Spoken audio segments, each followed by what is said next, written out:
Panoorin natin ang 5 mga hayop na mabilis maghukay ng lupa, mga idol. Masaya ito mga idol.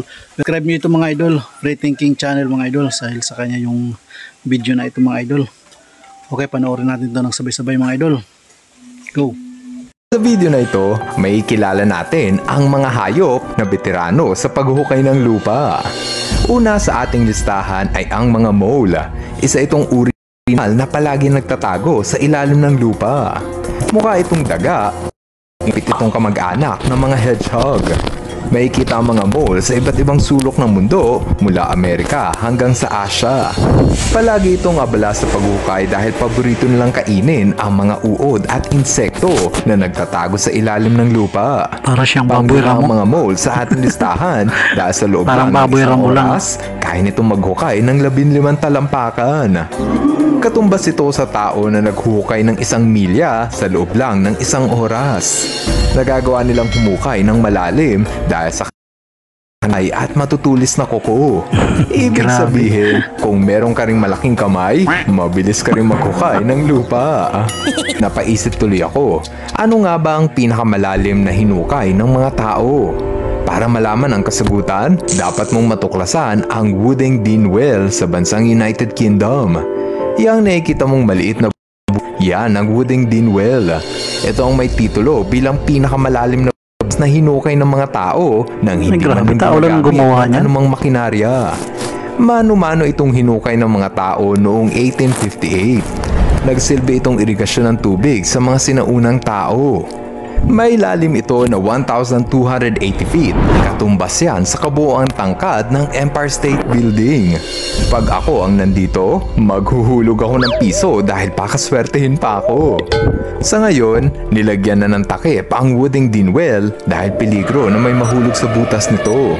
Oh no, iisipin ko pa lang na mahuhulog ako sa butas na to, kinikilabutan na ako. Ang pang-apat sa ating listahan ay ang naked mole rat. Isa itong uri ng daga na nakatira sa ilalim ng lupa. Mabilis mo itong makikilala dahil sa kanilang balat na kulubot at wala ring balahibo. Sa totoo lang, kung kasing Maraming pangit ngipin mo ito. ang mga mole rat, dapat ka talaga magtago sa ilalim ng lupa.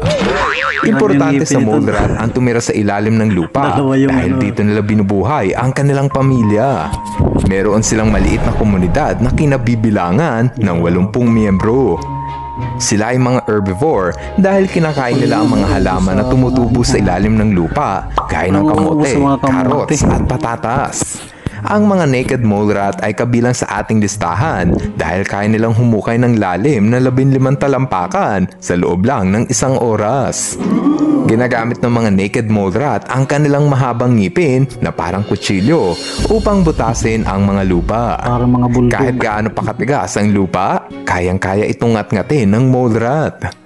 Kung ikukumpara ang ngipin ng mole rat sa makabagong teknolohiya ng tao, wala itong binatbat sa Kola Super Deep Borehole. Ito ang may titulo bilang pinakamalalim na hinukay gamit ang makinarya. May lalim ito na 12,262 meters o 40,230 feet. Nagsimula itong hukayin sa bansang Russia noong May 1970 at natapos ang paghuhukay noong 1992. Inabot ng mga scientists ng 12 taon para mahukay ang lalim na 12 kilometers. Para magkaroon ka ng ideya kung gaano ito kalalim, mas malalim pa ito sa Mariana Trench na pinakamalalim na bahagi ng karagatan. Ginawa ang proyekto na Kola Super Deep Borehole upang pag-aralan ng mga scientist kung ano ang nasa ilalim ng lupa. Pero, permanenteng ipinatigil ang paghuhukay sa lupa. Iyan ay dahil sa palaging nalulusaw ang bakal sa init ng lupa na umabot ng 180 degrees Celsius. Palagi rin daw nasisira ang makinarya sa sobrang tigas ng mga bato. Ngunit ayon sa ilang mga kwento, may mas nakakatakot na dahilan kung bakit ito ipinatigil. Ayon sa ilan na nakarinig ng audio recording, maaaring nahukay raw ng mga scientist ang lagusan papuntang impyerno. Ito raw ang dahilan kung bakit itinigil ng mga scientist ang paghuhukay sa butas. Natakot lalim daw na siguro sila sa yung kung ano ang nahukay. kanilang madidiskubre sa ilalim ng lupa. Isa man itong haka-haka o katotohanan, hindi na natin ito matutuklasan.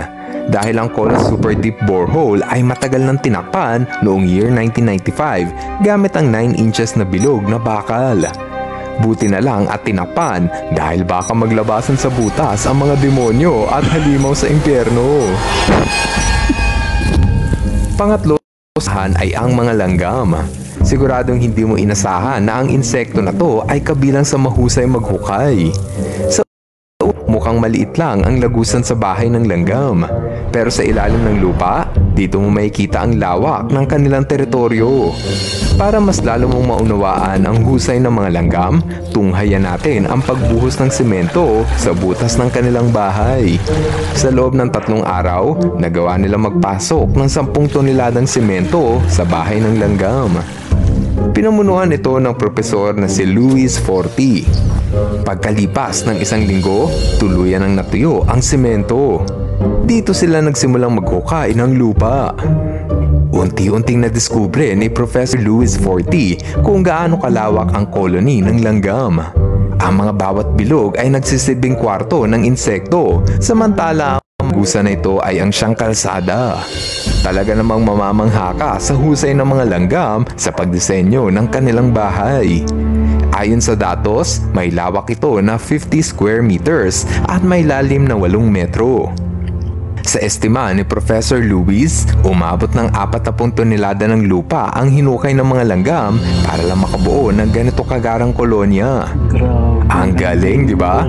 Feeling ko, mas matalino pa ang langgam kaysa sa mga tao pagdating sa engineering. Kung ang mga langgam ay kaya maghukay ng napakaraming lupa, abay syempre, kaya din yan ng mga tao. Noong 1999 sa bansang Switzerland, gumamit ang mga engineer ng makinarya na tinawag na tunnel boring machine. May taas ito na 30 feet at sadyang dinisenyo upang magbungkal ng malalaking tipak ng lupa. Napakalakas ng makina nito dahil kaya nitong bumutas ng lupa sa ilalim ng bundok. Ginamit ang tunnel boring machine upang mabuo ang proyekto na tinawag na Gotthard Base Tunnel. Ang underground tunnel na ito ay ang siyang dadaanan ng mga tren na magduduktong mula Switzerland papuntang Germany. Ito ngayon ang kinikilala bilang pinakamalaking underground tunnel sa buong mundo. Number 2, earthworm. Nagulat ka pa ba kung pangalawa sa ating listahan ay ang mga bulate? Sa tuwing maghuhukay ka ng lupa, asahan mong may earthworm kang makikita. Hanggat may lupa sa isang lugar, meron kang bulate na makikita.